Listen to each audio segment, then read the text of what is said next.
Ready to go? Well, good evening and welcome. It's a beautiful day out here. I hope you all are enjoying your evening as well. We have an amazing forum put together for you tonight.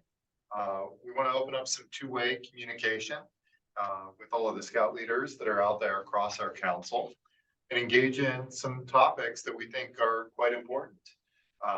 The intent here is to keep you in the know, keep you informed, give you a format to ask questions along the way. Tonight, you're going to hear from a couple of our council volunteers and staff leaders on various topics. We'll be talking about program, membership, our day of giving, and an update on the Scout Executive. Participants are encouraged to ask questions in the Zoom chat. Probably better than just unmuting and interrupting. So funnel them there, and we are confident we will get to each and every one of them. But to start our meeting, I would like to lead us in the Pledge of Allegiance, as well as the Scout Oath and Law. So if you could please stand. Face the flag. I pledge allegiance to the flag of the United States of America and to the republic which stands one nation, God, indivisible. Now for the Scout Oath. On my honor, I will do my best to do my duty.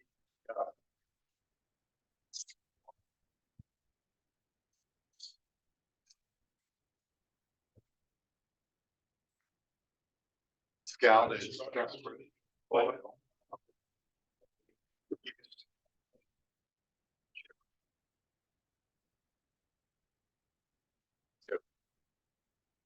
Thank you. With that, I'm going to ask each panelist here today to introduce themselves, and we'll work from my left. All right, well, good evening, everyone. I'm Chris Sherman, currently Council Vice President of District Operations. Hi, I'm David Stowe. I'm Vice President of Program. Hi, I'm Bill Keithaber, and I am the President of the Council this year. Good evening, I'm Ken Hines. I'm the VP of Membership. Bob Beasley, the Council Commissioner. Jeff Moe, I'm the Scout Executive. My name is Will Duderstadt. I'm the Vice President of Marketing, and I'm going to hand things right back to Bill Cape. You got a tough last name. Right. So do I. How about President Bill? Does that work? Bill works great. We're going to hand things right back to Bill for an update on council news and highlights. Thank you, Will.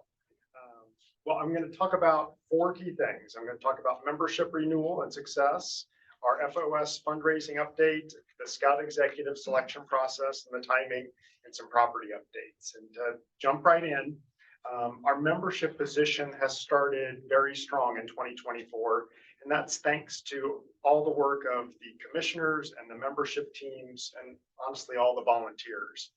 We've already surpassed 2023 month-end membership levels for March and are up almost 9% in Cub Scout membership over March and 4.6% over June.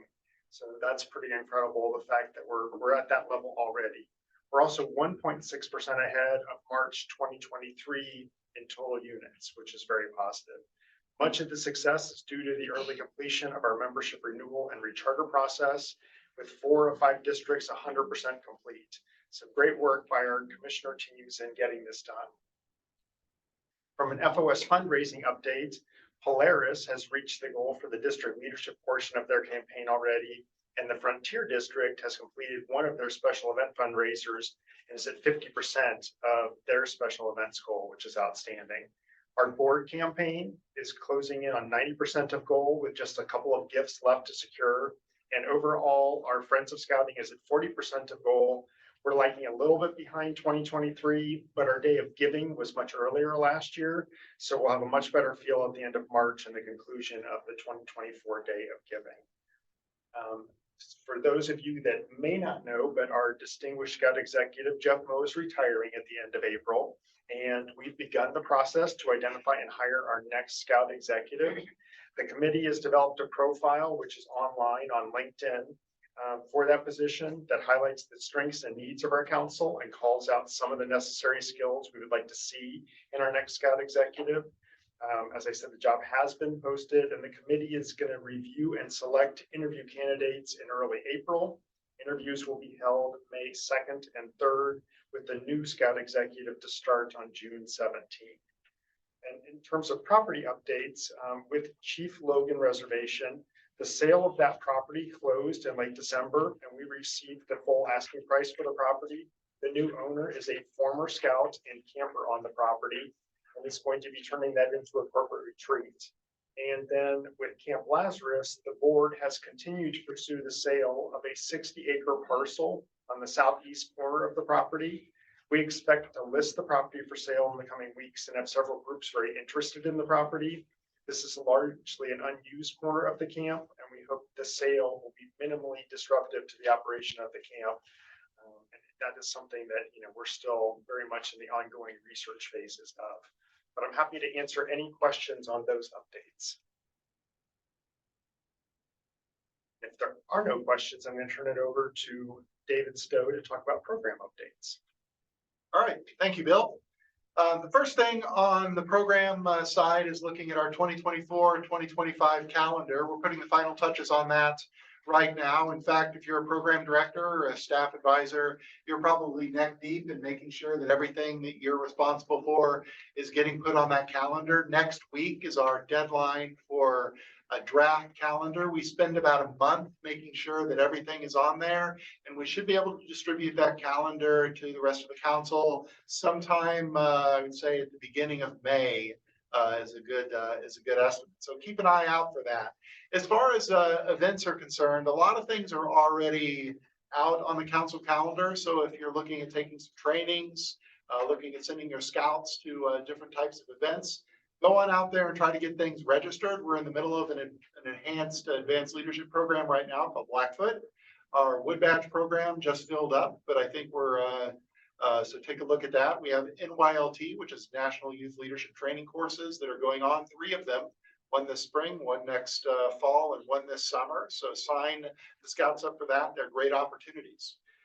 As far as our summer camping opportunities are concerned, we are running summer camp up at Camp Falling Rock again this year. The staff is in process of making sure that everything is planned and it's going to be a good experience for everybody up there. They did a great job last year and a lot of our staff is returning. One thing that you want to keep an eye out for is the deadline for early bird registration, which is March 31st. And also the deadline for campership assistance forms is March 31st. So try to get those things in as soon as possible. This is for our summer camping program and also for our day camps. The quicker we can get registration up, the quicker we can figure out how many people are coming, the better program that we can plan as the summer approaches. We are running 7 day camps, 2 day camps up at Camp Lazarus, 1 at Camp Falling Rock, and then 4 in the southern portion of the council, 1 in Athens, 1 in Chillicothe, 1 near Hillsborough, and 1 down at Camp Oyo near Portsmouth. All those locations are confirmed, and the staff is working towards putting those programs together. The last thing, and probably the biggest item to talk about on here, is the changes coming to our Cub Scout program. And we've talked a lot about this over the last couple of months. I'm sure you've been talking about this in your roundtable meetings and within your PAC meetings and committee meetings and so on and so forth. But there's a lot of changes happening. So I'm not going to cover everything right now, but just give you a high level picture. We've really redesigned the program so that everything across the board kind of coincides. Everybody's going to be doing a fishing adventure at the same time. Everybody has the opportunity to do a hiking adventure at the same time. So I keep saying things are kind of matrixed, try to make the program a lot easier. It should be easier for PACs to deliver, should be easier for kids to understand, parents to understand, and there should be more materials available for den leaders so that they can spend more time working with their cubs rather than having to spend all that time doing lesson planning. So overall, I keep saying that I'm really excited about the changes to the Cub Scout program. One big change that's happening is the Webelos and AOL ranks are being officially divided into 2 years. So right now what they're telling people is that if you have Webelos that are transitioning to AOLs next year, so you have 4th graders that are going to be 5th graders next year, to concentrate on electives that may not cross over into next year. So if they are working on different electives, make sure that you're trying to prepare the scouts as well as they possibly can. The new AOL program is being designed as an introduction to the troop. So everything that you will do during your 5th grade year is designed towards preparing scouts or preparing AOL Cub Scouts to cross over into a scout troop in January or March. These aren't massive changes to the way that we're currently running the program, but I guess they sound a little bit more impactful than I think that they really are compared to how we've been running the program. The second big change that's happening is the Bobcat rank is going away. Bobcat will now be the first adventure that you complete at every level. So every level will have their own Bobcat adventure, either a belt loop or a pin, and they will continue that. And the third big change we keep talking about is how a lot of the extra awards are being turned into adventures, so belt loops and pins. Things like our shooting sports awards are now all adventures. Things like our World Conservation Award is an adventure. The Summertime Pack Award is now an adventure. So we don't have a plethora of miscellaneous awards anymore. Everything's being turned into an event. Everything's going to be similar. It's going to be an adventure loop or a pin. Now this is the feedback on this has been somewhat mixed, but I think that in the end, what we're looking for is trying to make things easier for people that are joining the program, easier to facilitate the program, and this certainly kind of achieves that goal. The last thing I want to mention is some of the most recent news that we've received on the Cub Scout program, and probably a question everybody's asking. Right? When are we going to know what the requirements are for all these adventure loops and pins? And when are we going to get our new handbooks? So these are questions that are still somewhat up in the air, but what we've been told is that the information is at the printer, being bound, and it will begin, if it hasn't already begun, to start to ship to Council Scout shops. The original goal was to have this information all distributed in March or April. And I think right now the word coming down the pipeline is that think more April. But I think the idea is that they want all of this material to arrive at Scout shops. They want to release it all on the same day so that everybody has access to it, and everybody kind of has just a fair chance at getting a hold of the material. As soon as we know the date that will be out, we will definitely communicate that. I'm sure it will be all over social media as well. As far as the Cub Scout program goes, we're going to be doing a webinar here in probably at the beginning of next month. I don't know if the date is completely decided yet, to introduce all of this information again. But in the meantime, please keep going to Roundtable. Please keep talking to your fellow Scouters. Please watch social media. If you haven't been watching the Cub Chat Live, so it's a podcast put out by the National Cub Scout Committee. If you haven't been watching Cub Scout Live, there's a lot of information out there about this as well. So I think that in the end, like I said, this new Cub Scout program is incredibly exciting. I think it'll make everybody's lives easier. There'll be a little bit of a learning curve, but I think a year from now, we're all going to be real happy with changes. So that's all I have for now. So if there aren't any questions, Seeing none. I'll pass it on to Bob. I get to start off by saying thank you. The reason is, if you haven't noticed, the staff here at Kenton Council is a little more relaxed these days because rechartering season has basically concluded. We are 1 unit short of 100% of all units that we expected to recharter to have actually rechartered. I can't remember a time in my tenure here in scouting, and it's been a couple of decades, that we have ever had rechartering done this early in the cycle. That is fantastic news. So that is due to the folks, the commissioners and the leaders of units, but it's also due to the parents who helped get the paperwork and the checks signed and all that sort of thing so that we can make that happen. So a big thank you to everybody who kind of hold together to make the rechartering season much shorter than it has been, sometimes 6 months or more. But this year, closer to about 3.5 months, and we got her done. And that is just fantastic news. So great thanks to everybody involved with that. Second thing I want to talk about is our youth protection training, an update, and you're going to hear a lot about youth protection training for the rest of your affiliation with scouting, because safety is our #1 priority. That comes from the national all the way down to the local level. Last year, Simon Kenton Council adopted a zero tolerance policy for any leader to not have their youth protection training up to date. What that means is that every 2 years, you are required to retake the training to be up to date on the youth protection and what the various techniques and recognitions for youth protection are. And if you are close to having that youth protection training certification lapse, you start receiving notifications by email from the Simon Kenton Council. It's like every 60 days out, 30 days out, 15 days out. We're copying your unit leader and your charter org representative to make sure that you get the word to get that training updated and taken care of. And I'm pleased to say that the national standard or threshold is 98% of registered leaders rather, having being fully up to date and fully certified in youth protection training. We exceed that. We are above that level at closer to 99%. I'm going to say it's 98.2 or 98.6 or 7%. We are right in the mix of most of the people of our peers around the nation of councils in making sure that we are very close on that. It is a top priority. National is always talking to Jeff and his team, talking to us as volunteers on the board level, making sure that we keep that as a priority, and it honestly is. Chris, I'm going to toss it over to Chris Sherman to talk about district leadership and other key areas of need. I think you also have unit service, or do I have that?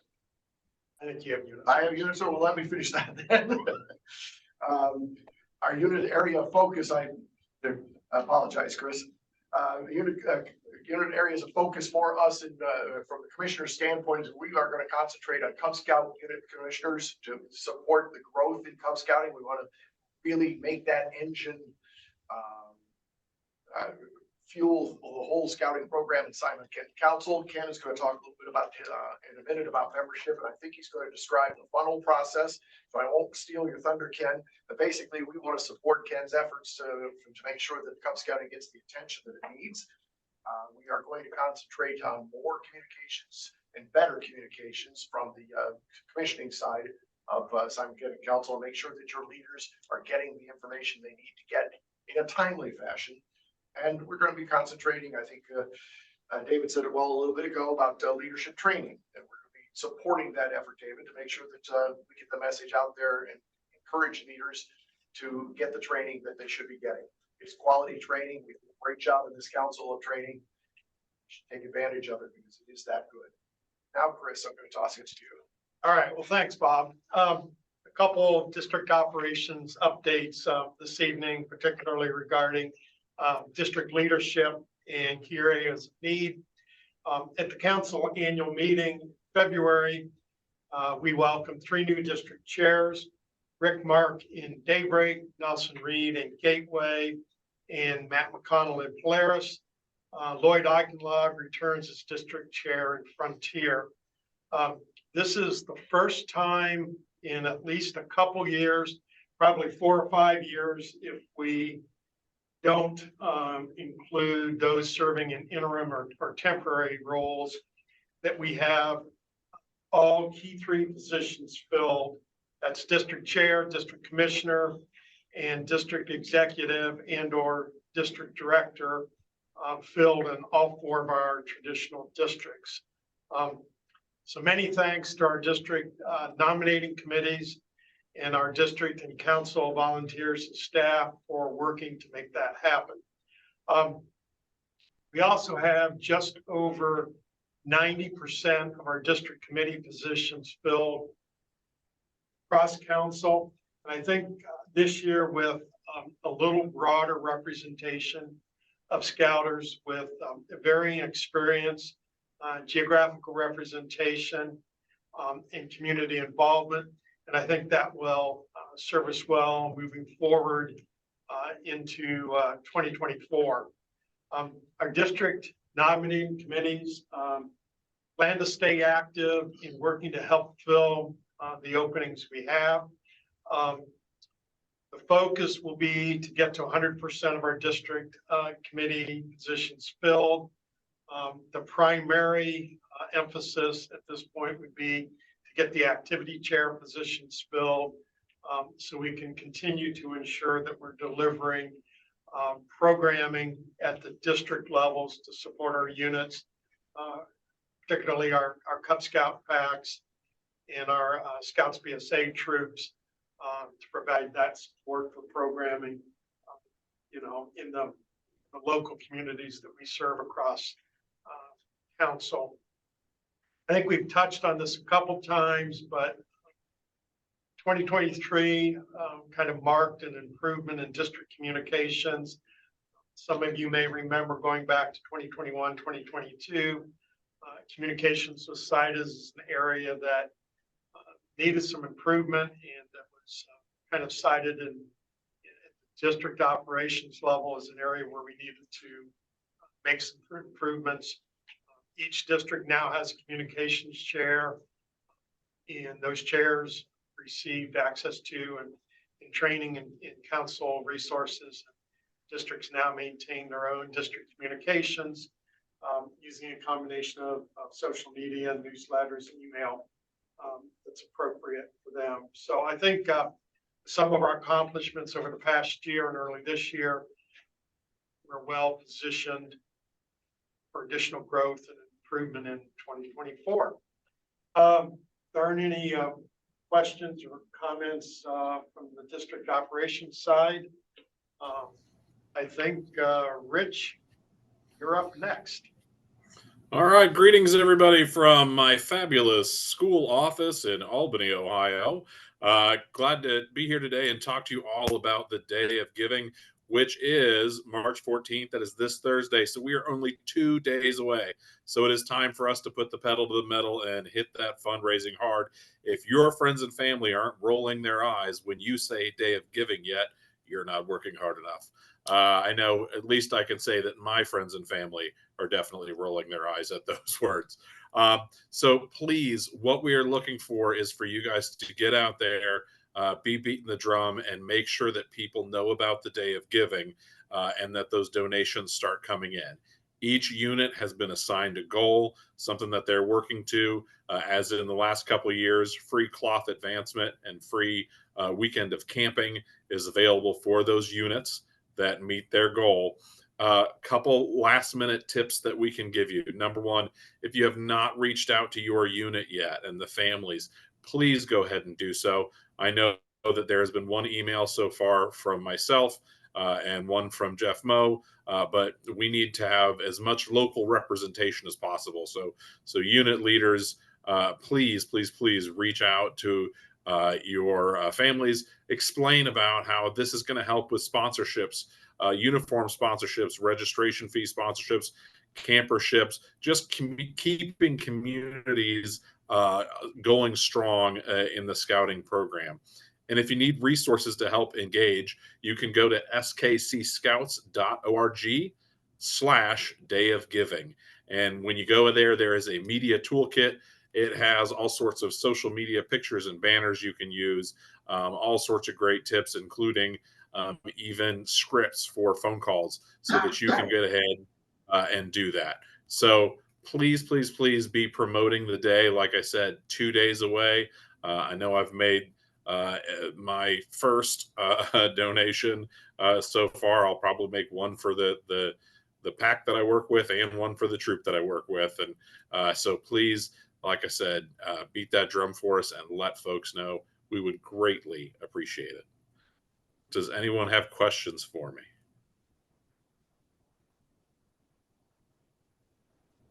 All right. Hey, if you can ask for money and not have people ask angry questions, I consider that a highly successful presentation. So I'm going to pass that on to Ken Hines. Thank you, Rich. Good evening, everyone. We're really excited because we're doing a great job. We have great progress to date in membership. As President Bill talked about, he gave you some numbers and share those numbers. I'm not going to repeat them, but it's important to know what's the goal here. the goal for Simon Kenton Council is that we serve more youth so that they will grow and improve our communities. So with membership, we're making an investment in ourselves by investing in our youth to grow and help shape our communities of the future. That's what we're all about.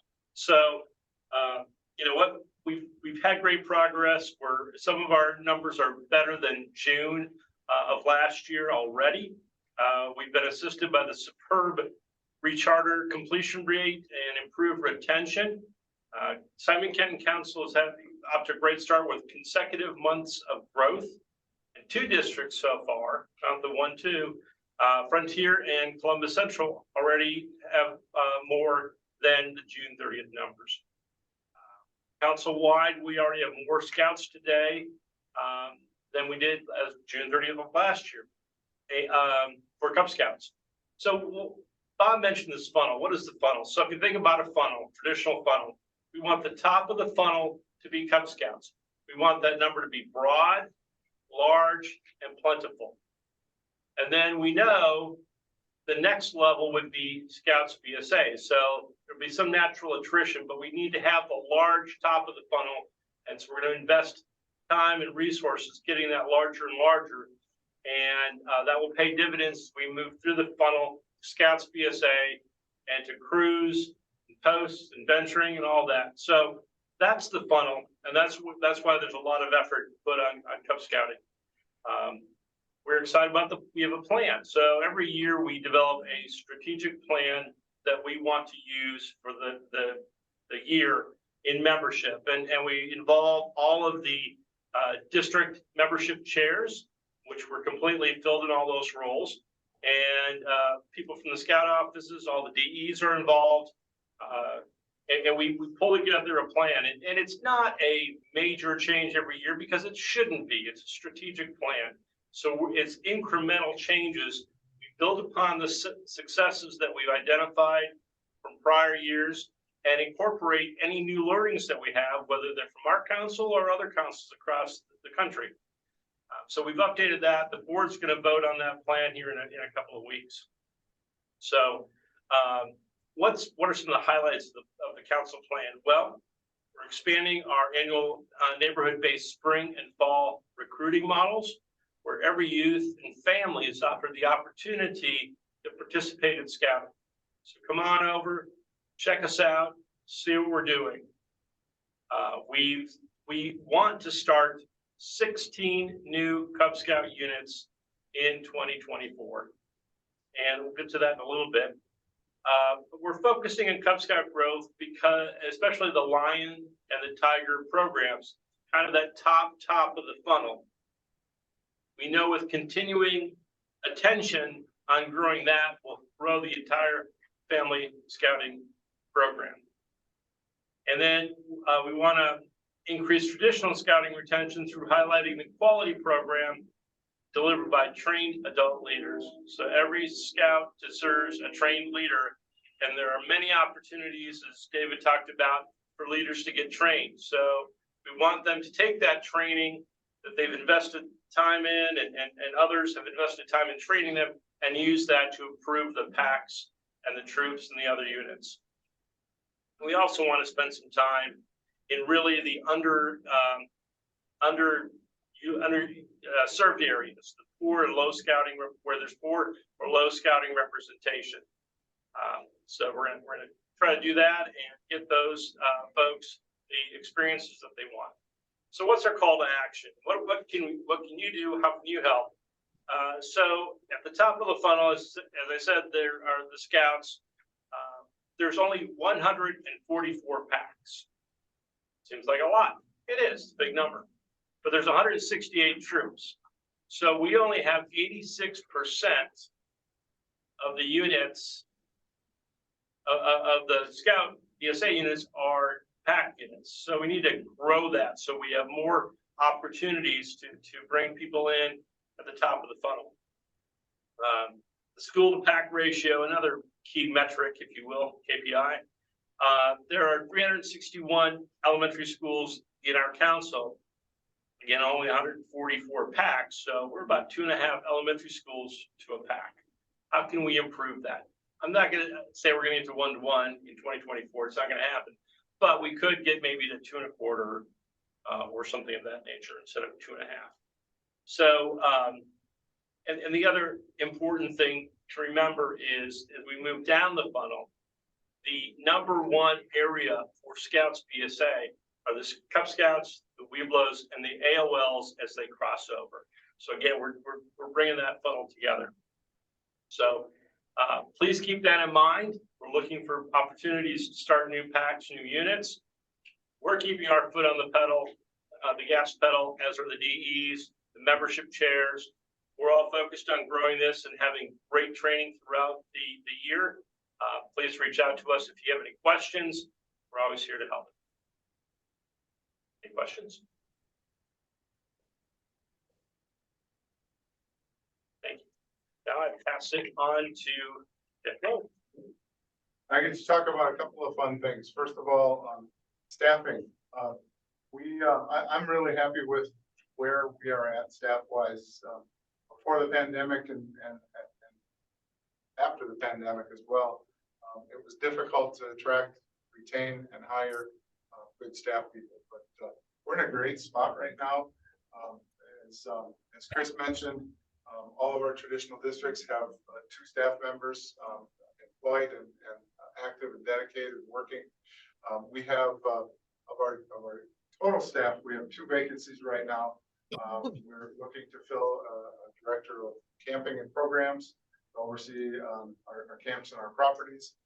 And we're also looking to hire a district executive for our Columbus Central, our Scout Reach area. Both of those are recent vacancies since the first of the year. And so we're looking to fill those as quickly as possible. But our staff, as I said, are active, they're dedicated, and they're working hard to make sure that scouting happens and that volunteers are supported across our council. There's also some exciting things happening in our camp properties right now. A couple of examples at Camp Oyo. A number of buildings have gotten new windows recently, new roofs recently, and we're working on some major improvements in the swimming pool. And so look for some more good things to come at Camp Oyo. At Camp Lazarus, we're finishing up insulating some of the American Legion cabins. That's probably less important in the summer, more important in the winter time, but wrapping up that project. We've got a new shelter. We tore down the old dilapidated Kid Carson cabin and are replacing it with a new shelter in that same location. Cooking station and some lighting and things in that building. And then Messer Lodge will finally go online here in the next couple of weeks to a month as we get our occupancy permit and hold dedication and make that a building available for Texas troops to rent and to use. Lots of activity at Camp Falling Rock in preparation for the summer. We're building new tent platforms to go with some new tents that we acquired last season. We just recently purchased a new range in the kitchen to replace one that was overdue to be replaced.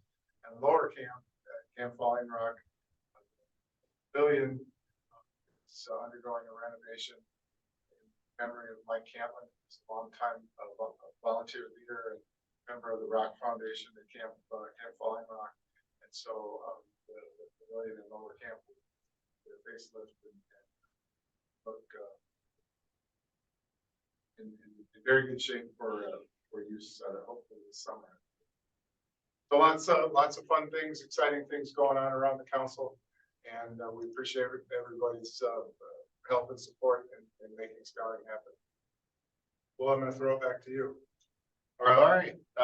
There's an overwhelming support for being 20 minutes ahead of schedule, which might be a first for any scout meeting. But there's no other questions in the chat. So I think Bill's going to give us some closing comments. Well, thank you and thank everybody here, but also thank everybody that has volunteered, as you know, involved in scouting. One thing I want to close with a little bit on is just calls to action. So we talked a little bit about those. Day of Giving. Thursday is Day of Giving. We all need to represent scouting. I know I need to be representing scouting. I need to be getting the word out about that. So that's something we can all do. Ken made a great point. How provide input and ideas on how we can grow packs and units. We need support. We need everybody's input on that. And finally, on communications, we have amazing staff. We have amazing leaders, including Will Duderstadt and leading our marketing and communications. But we need to hear from everybody. We want to hear from you. So we need questions and we need feedback, and our board meetings are open. They're on the council website. I know I would be available for conversations and open to that. So I really want to invite people to reach out to us. And that's something I think that as a council we'll be doing more and more of. I'll turn that back over to you, Will. Thank you. A heartfelt thank you to our panelists spending some time with us today. Chris, David, Bill, Ken, Bob, Jeff, and Rich online. Thank you to everyone who participated. Our next forum date is not set quite yet. It'll be after our new Scout executive is hired, and we're targeting a late June or early July timeframe for that. A reminder, of course, as you've heard multiple times here, check email, website, social media, Facebook for council news and updates. And the replay of this conversation tonight will be posted on the Scouting Family Forum website, which is skcscouts.org/SFF. All right. Thank you so much for tuning in, and we'll see you next time.